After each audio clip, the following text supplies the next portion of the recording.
Diane Cherif Diop pour toutes ces informations. Nous avons le plaisir de recevoir le professeur Mbayang Ndiaye Niang. Elle est neurologue. Professeur, bonsoir. Bonsoir.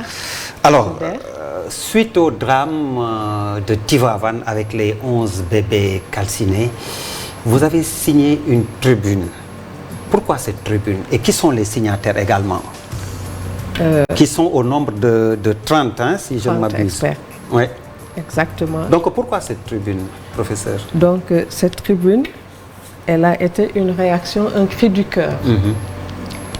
Parce que c'est un événement, je pense, qui a suscité beaucoup d'émotions, non seulement au Sénégal, mais même dans beaucoup de pays. Et bien sûr, la diaspora a été particulièrement marquée par cet événement. Et suite à donc, ce drame, qui n'était pas le seul dans les... Malheureusement, la diaspora a fait une tribune pour vraiment souligner la nécessité de se pencher sur la prévention de tels drames. Parce que pour qu'il n'y en ait pas un de plus, un de trop. Et cette démarche-là nécessite de concevoir une approche de la santé beaucoup plus globale. Parce que la santé, c'est certes le système de soins, mais un système de santé, c'est aussi un système de suivi, de contrôle, d'alerte et de gestion des risques. Je pense que notre système de santé est jeune, et encore jeune, a démarré avec le soin de santé primaire, à la suite de Alma-Ata. Ça fait très longtemps. Beaucoup, je pense, n'étaient pas encore nés. Et maintenant que nous sommes en train d'avancer avec une population de plus en plus âgée, nous sommes en train d'arriver à une transition de notre, disons, épidémiologique. Et les soins hospitaliers prennent de plus en plus le pas sur les soins de santé primaire. Et dans ce contexte-là, il faut peut-être soulever à la suite de ces drames des interrogations sur qu'est-ce qui n'a pas fonctionné, faire un diagnostic. Et le but donc de cette... Vous êtes habitué à ça, faire des diagnostics. Mais comment vous avez conduit la démarche de la tribune d'abord? C'est ce que je voudrais comprendre. Donc la démarche de la tribune a été l'initiative du Cercle Santé en Afrique. Cercle Santé en Afrique? Oui, le CSA. Donc le Cercle Santé en Afrique est une initiative de la diaspora, parce que dans la diaspora, il y a beaucoup de ressources, et ces ressources, bien sûr, même si elles sont à l'étranger, non seulement il y a la diaspora dans la sous-région, dans les différents pays africains, il y a une diaspora en Amérique du Nord, il y a une diaspora en Europe. Et donc, celui qui a eu l'initiative de mettre en place le CSA, c'est vraiment un inspecteur de la santé qui est au ministère de la Santé en France et qui a eu cette initiative. Il s'appelle Momar... Momar comment encore? Je voulais vous lire les noms, de tous ceux qui ont fait cette initiative. Donc, je pense qu'il y a... Il y a donc... le docteur Khadim Ngom, par exemple, cardiologue à Bordeaux, en Aquitaine. Il y a le professeur Massamba Diouf aussi, spécialiste en santé publique du Sénégal. Mais surtout, M. Momar Faye, qui est un inspecteur de la santé publique en France, et qui est le président fondateur du Cercle Santé pour l'Afrique. Et très très tôt, il s'est rapproché de personnes ressources, disons en santé publique, mais aussi dans presque toutes les spécialités, parce que notre pays, vous l'avez dit à l'oreille, pourquoi il n'y a pas assez de neurologues. Et je vous ai dit, ce n'est pas seulement les neurologues, c'est presque toutes les spécialités médicales. Mais pourquoi? Parce que ce qui caractérise notre système de santé, c'est un défaut, un déficit de médecins. Les médecins généralistes Mais pas seulement les médecins, il y a tous les professionnels de santé. Quand on vous donne les ratios qui sont recommandés, le Sénégal n'est pas en très mauvaise position, mais il y a beaucoup à faire pour améliorer le nombre de lits, le nombre de sages-femmes, le nombre d'infirmiers. C'est donc des insuffisances en termes de ressources. Et plus vous approchez des spécialités, plus cette insuffisance, ce déficit se creuse. Et ce déficit, il est d'autant plus grave que c'est dans la capitale que vous retrouvez plus de 90% des spécialités. C'est un vrai problème. Et donc, il y a vraiment un système de santé qui n'est pas adéquat, qui est déséquilibré, et on parle d'inéquité.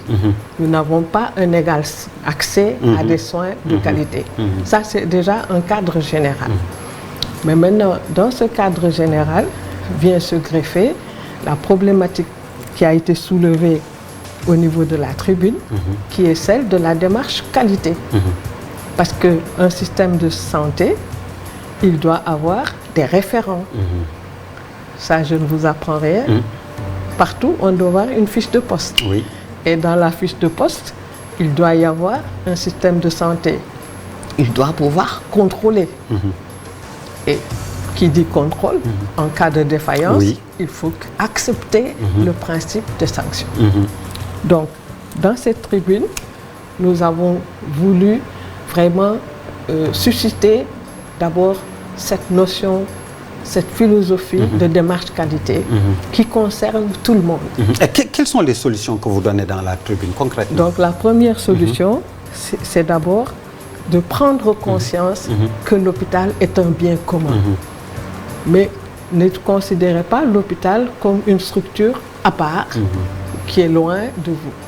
C'est notre hôpital. Celui qui y travaille, celui qui y va, la population doit en avoir cette perception. Et vous voyez que d'appropriation d'abord. C'est une question d'appropriation.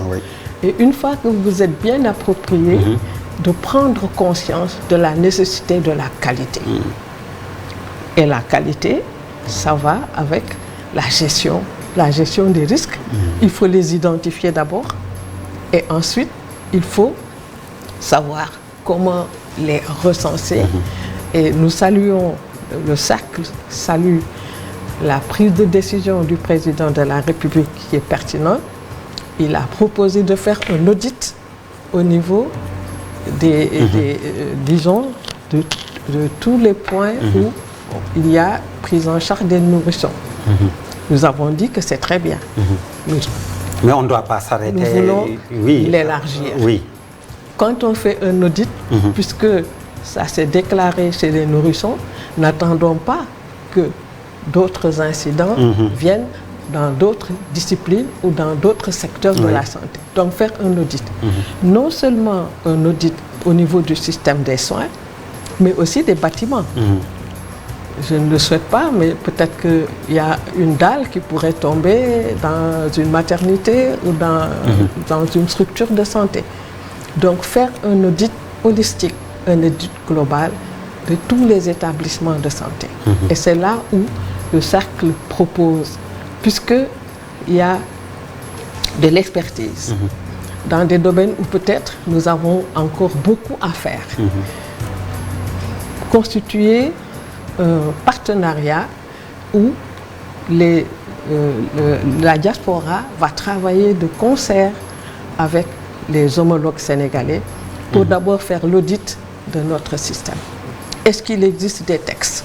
Est-ce qu'il existe des référents? Je prends un exemple, un bloc opératoire doit obéir à certaines normes. Est-ce qu'on a des textes concernant les blocs opératoires, concernant le personnel, concernant la sécurité de ces bâtiments? Si ces textes existent, comment il faut les mettre à jour? Et là, on dispose vraiment de ressources qui peuvent travailler avec les homologues sénégalais. Donc ce serait une sorte de partenariat et un appui, en apportant l'expérience et peut-être même en faisant un transfert de connaissances. Ça, c'est une première possibilités. Et aussi, nous avons noté que tout de suite, quand vous dites il y a une stratégie, on dit ah, il y a un budget supplémentaire. Et rassurez que cette démarche ne nécessite pas des allocations énormes de crédit. Parce que tout repose d'abord dans la conception, tout repose dans les ressources humaines qui doivent être sensibilisées, qui doivent prendre conscience. Et là, c'est une démarche plus de communication, de formation, de sensibilisation. Et non des investissements lourds.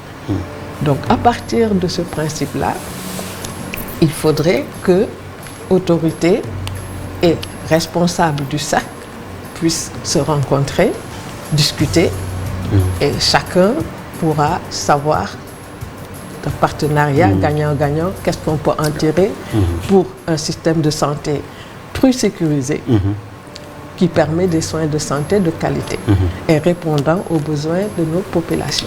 Et quel rôle également pour une réforme, encore une fois, mais inclusive, comme vous l'avez dit, mêler la population, les autorités, les décideurs, les hommes de l'art.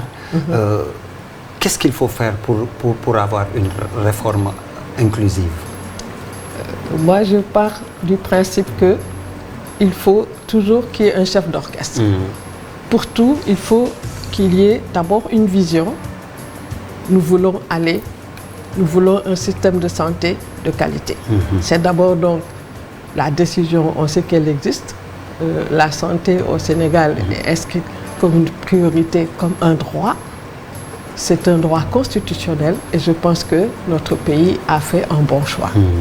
Mais maintenant, les stratégies, les politiques doivent être sous l'initiative du ministère de la Santé. Oui. Et donc, c'est pourquoi je vous ai dit qu'il faut d'abord qu'on ait cet audit.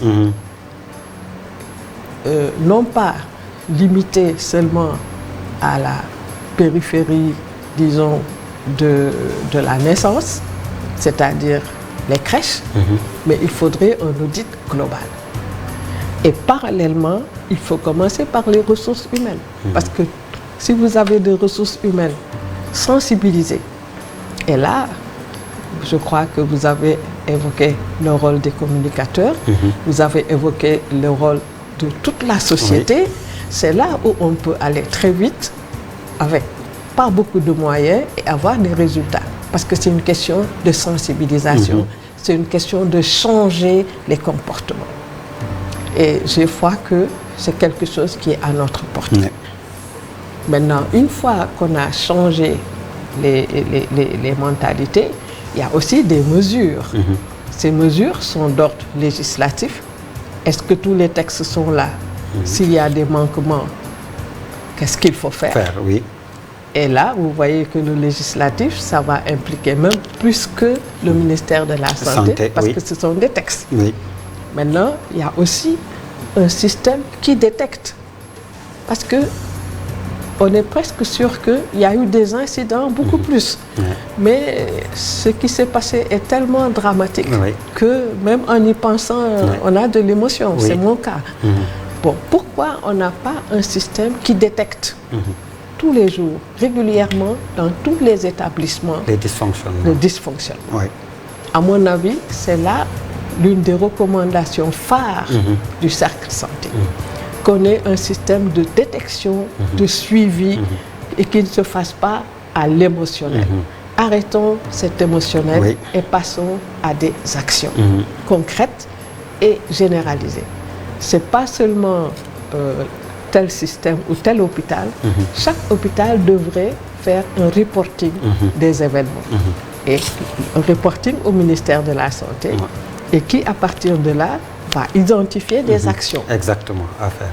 Voilà comment nous voyons donc Merci beaucoup, professeur. C'était un plaisir. C'est avec beaucoup de plaisir que nous avons reçu le professeur Mbayang Ndiaye Niang, neurologue. Elle fait partie des signataires de la tribune après le drame de l'hôpital de Tivaouane. Merci à vous également de nous avoir reçus chez vous. Excellente suite de programmes sur la TFM, la télévision Futur Média.